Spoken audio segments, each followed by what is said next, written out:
This is where we go over some MLB stuff, especially this weekend if you missed it. Very exciting weekend of baseball, including the 25-1 blowout of the Colorado Rockies from the Los Angeles Angels of Anaheim. But let's start with the New York Mets. They continue to struggle, have won 4 of their last 10. They continue to lose series after series after series. They drop another series to the Phillies, 2 games out of 3. The latest one, 7-6, with bad defense. And, this kid Beatty, who's a rookie, and he came up last year for a cup of coffee. He admitted to it after the game. But, I mean, listen, it's not that easy to play baseball. And I think that, when you see it on television, and a lot of people say, I could do that, or I could play that, or I could do – it's a grind. Day after day after day, you're questioning certain things, you're doing certain things, and other teams are struggling just like you. Listen, the Philadelphia Phillies haven't been that magical either. This year, they're 40-37. They've struggled to get above 500, and now with that 2 out of 3, they are now 3 games over 500, but still 10 behind the Atlanta Braves, the Miami Marlins, 5 in front of the Philadelphia Phillies. So the New York Mets, listen, they've got a powerful lineup, but it's just it looks like a dysfunctional group of guys, and the pitching really hasn't been there with the 2 guys that you thought were going to be the kid. Now, Scherzer did win over the weekend, but Verlander, he started the season hurt. He hasn't looked like Verlander from the Astros last year when he won the Cy Young. And not that it's concerning to me, because I don't run the Mets, and I'm not even a Mets fan. But it's got to be concerning to Buck Showalter and his staff, because they planned on these guys winning a certain amount of games, pitching a certain amount of innings, and giving them meaningful outings every 5th day. I'll tell you what, Garrett Cole stopping that 4-game losing streak, we didn't really talk about because we were at the Travelers, but that's a big outing. That's why he gets paid what he gets paid. Huge. When you're going wrong, you need a guy to make you go right, and so Garrett Cole is your guy. Like for the Tampa Bay Rays, McClanahan is your guy. So you thought that Scherzer was going to be the guy. You thought that Verlander was going to be. They're not, and so that's when you're sitting around as a coach going, man, I counted on that guy, and now I don't think I can count on that guy every 5th day. And that's a difficult decision because you can't take that guy out of the lineup. You're paying him $42 million to be in the lineup every 5th day. Exactly. But you also know that, listen, after 5 innings, if we're losing 5-2, I got to lift him. Now I got to get 12 outs by my bullpen. And so that changes your course for the next day and the next day, because you're burning other guys that you were thinking, well, hey, this guy's going to get 21 outs every time he goes out there. So there's a lot of reasons why when I look at this Mets team or the Yankees team that they were built poorly, and because you were basing this year on last year's statistics, and you were hoping that guy. So you're hoping to catch lightning in a bottle again with Justin Verlander, and that may never happen. Scherzer may never be the guy he was when he was with the Nationals, but you take a huge risk when you throw money at these older players that could happen. And, without Edwin Diaz, we were talking about David Robertson, who's been trying to hasn't been awful. Hasn't been awful, but they hasn't been like the consistent closer. Yesterday, it was so shaky. I mean, beyond shaky. Wheels were falling off. They had the lead. This young Jeff Brigham, I shouldn't say young. He's been in the league for a little bit. Jeff Brigham hits 2 batters, Dibs, brings one of them in, and then loses the game that way. He gets the blown save and another, just an opportunity lost for the New York Mets. Right. And it was in or like I like to say, wasted. Wasted, correct. Wasted. But typical Mets fashion, and Showalter's not used to this, then comes out and gets thrown out of the game after arguing a check swing in the bottom of the 9. But just stuff like this, losing games, again, in your division against a team you need to win, series you need to win, to lose it with hit by pitches when you don't really have your steady Eddie closer, and Edwin Diaz being that guy, not going to pitch at all this year. They're struggling, man. They got to get the wins when they can. They lose a lot of one-run games. You got to think that's because of the back end of that bullpen. Well, listen, I'm not trying to say that I was right, but I do know the mentality of these guys coming out of spring training or even in spring training. You're thinking, this is probably going to be my role all season long. Yeah. I'm going to prepare this way. So it's kind of like you want to have a defined role in the team. And from year to year, I always knew my role. The first year I was in the big leagues, I was a mop-up guy. The second, third, fourth year in the big leagues when we won the World Series, I was a setup guy. I was a 7th and 8th inning bridge.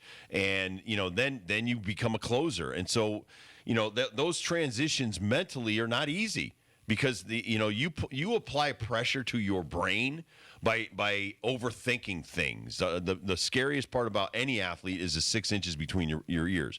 And so a lot of these guys, whether it's Brigham or Walker or Hartwig, Walker gave up 3 runs in this game, and we don't know, but I do know because I've been there. You don't know how poorly a guy feels that day. You don't know how badly a guy was in the training room for 2 hours getting his elbow worked on or getting his shoulder worked on. Maybe he's got a barking knee. At this point in the season now, and this is the reason they call June, July, August the dog days of summer, this is when things start to pile up on you. A bad hammy. It's wrapped underneath your underwear and your sliding pants and your pants. People don't see that. But those were things that happened. I once did a commercial and I pulled my groin during the commercial. That's the one where I transform into a flamethrower. Oh, fire thrower. So I slipped on the mound at like 2 a.m. while they were filming that. And, now for the next couple of weeks, I'm in the training room every day, getting my groin wrapped. And you know how it is because you get it. It's around your waist. It's around your groin. It's all the way down your leg. We don't see everything that's going on in that Mets clubhouse. So, and you're hearing it, whether, I don't know, it's SportsCenter or Fox or CNN or whatever you're listening to, is giving you, well, the Mets losing. There's 15, 20 things that may have gone wrong throughout that day. Maybe a guy's in batting practice and he's standing at first base and it goes by the netting and hits him. And that happens every day where, that's not going to be the lead story. The lead story is, Mets lose again. So to me, I look at whether it's McNeil's injury or Alonso being healthy or Aaron Judge now with this. I said to my wife today, and this is jumping over to the Yankees side now, how long have you known about this guy's toe problem? Yeah. And when are you going to take care of it? Are you either going to do surgery or are you just going to put him on the 60-day IL? Because, we do this in hockey with the upper body injury, lower body, and you don't actually tell people what's going on.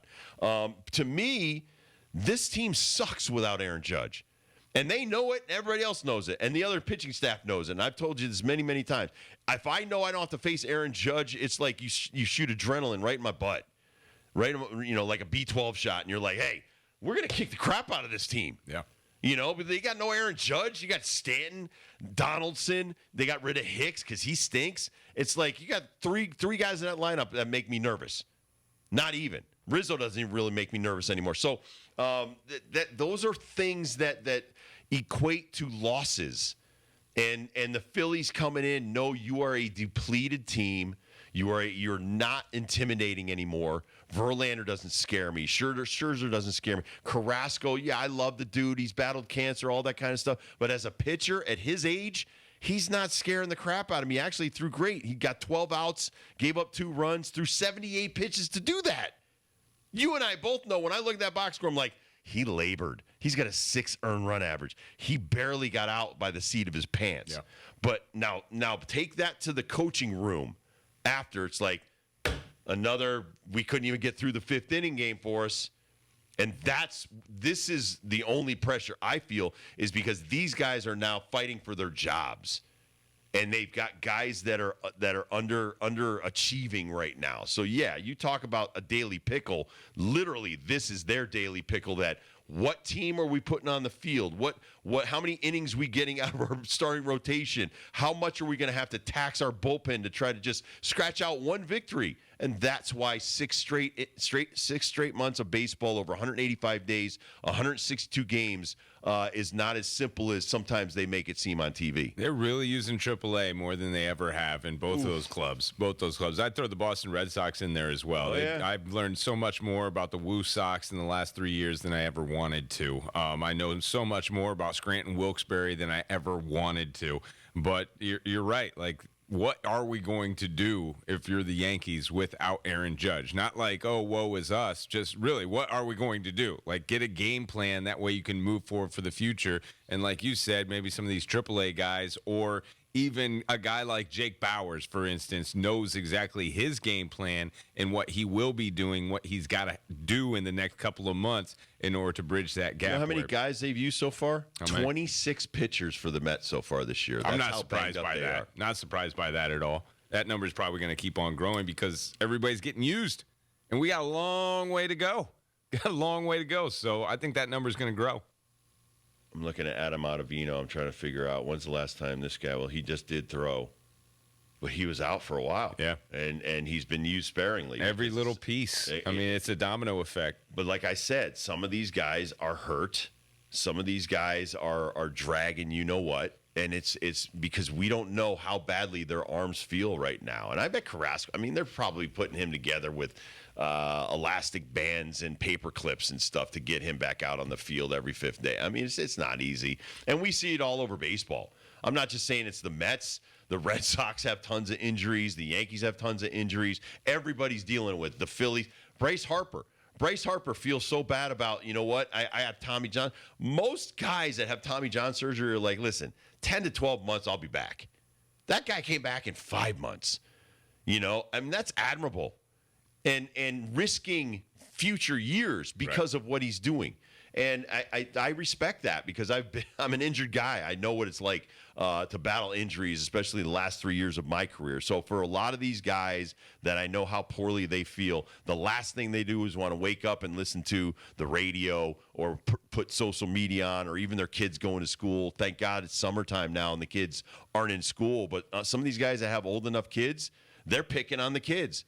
Your dad really sucked last night for the Yankees. I mean, literally, that stuff happens all the time. I'm just looking at the payroll versus where they're at right now. They're 15 games away from the Atlanta Braves. They are now 7 games below 500. They're dipping into Washington national territory, and they don't spend crap on their team. They're closer to the bottom than they are the top. I just heard all off season, now that we got this owner, I should stop saying we. I'm not any part of that.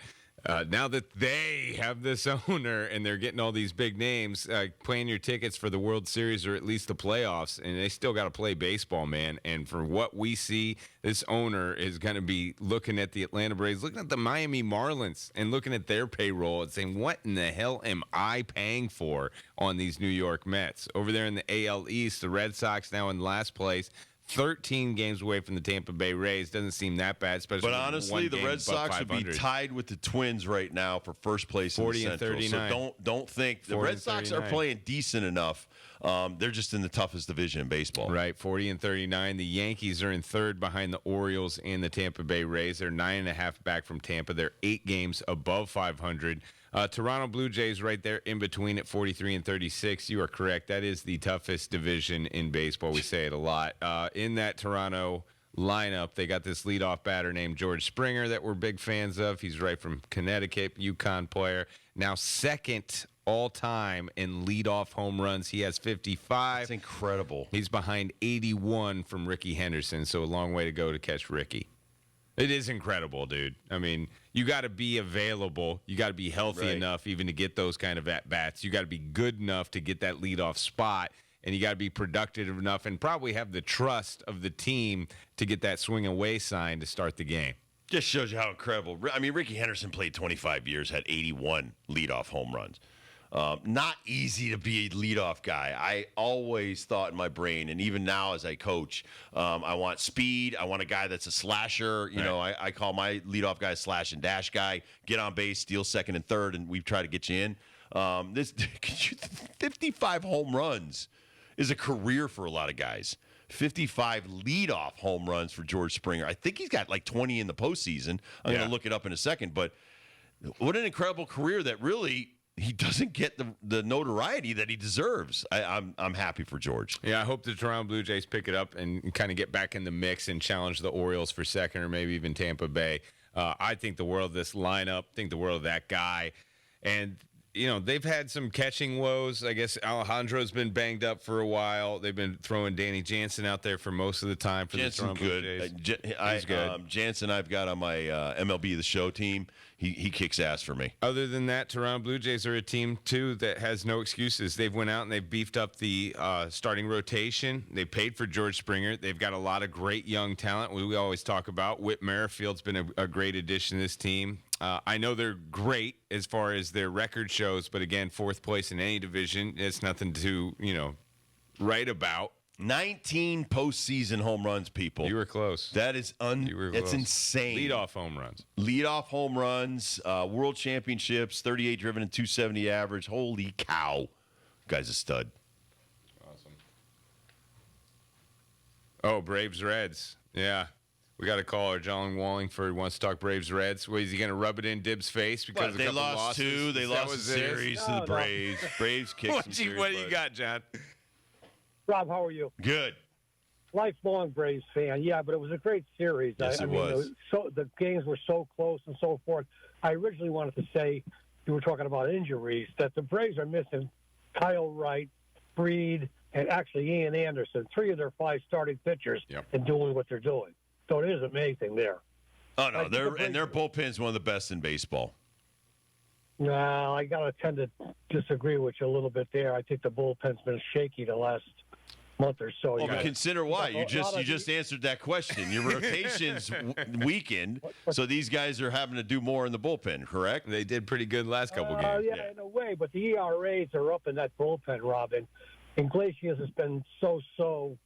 But the middle relievers there in the 7th and 8th, with Minters, when he's been up and down for sure this year. He's pitching a little better now, but I just wish the Braves would go out and get Aroldis Chapman, to be honest with you. But anyway. I like that. I do like that. Yeah, well, he's pitching tremendous for Kansas City, and I'm sure they would. But your closer, Kenley Jansen's pitching pretty well for the Red Sox. Yes, he is. By the Braves. But, Rob, the Reds got some incredible players coming up. Also, besides the 2 shortstops they're using now, I hear they got another 2 really good shortstops that are better fielders. I think one just got put up to AAA and one's in A-ball. You know of them? I don't really follow the Reds that much, but McLean just came up, and he's a hell of a shortstop, and he's hitting 325. And then Dela Cruz was playing shortstop the other day. Think of the versatility of a 6'5" guy. Play third, short second. I mean, if you can play short, you can play second. And you can play probably in the outfield because he's so fast. Isn't he playing more third base when McLean plays short? I don't think that they want. Yeah. No, I don't want him playing short. I want him either playing third or first. I want him stationary because he's running so much and he's going to beat himself. That was the problem with Eric Davis. Having played with Eric, one year when he stole 98 bases, he was banged up for years after that. And the way he used to throw himself around, and that's what killed the last 5 to 7 years of Ken Griffey Jr.'s career. That these guys they throw themselves around. That's why it's perfect because you're kind of segueing into Ricky Henderson. Yeah. Think of Ricky used to dive head first, stole 1,400 bases, hit 81 leadoff home runs, and played 25 years. It's not easy. John, who do you think would win the National League if the Braves don't? That's a good question, but I'd have to say I'd probably go with Arizona. Wow. Yeah. I was wondering if anybody's paying attention to the Diamondbacks. They're up there. Yeah, they really got a very good young club. If they get the pitching, they're going to be right there. Well, we appreciate the phone call. We got to go to break here. Thank you, John. But appreciate that. Freddie Freeman, by the way, 2,000th hit. Is that hard? Hell of a Brave. But I'll tell you what, Matt Olson's a hell of a Brave, too. Yeah, 2,000's hard, and that guy is an amazing player. We'll take a quick break, come back. Chris Daly joined us while we were at the Travelers. We want to replay this for people who may have missed it.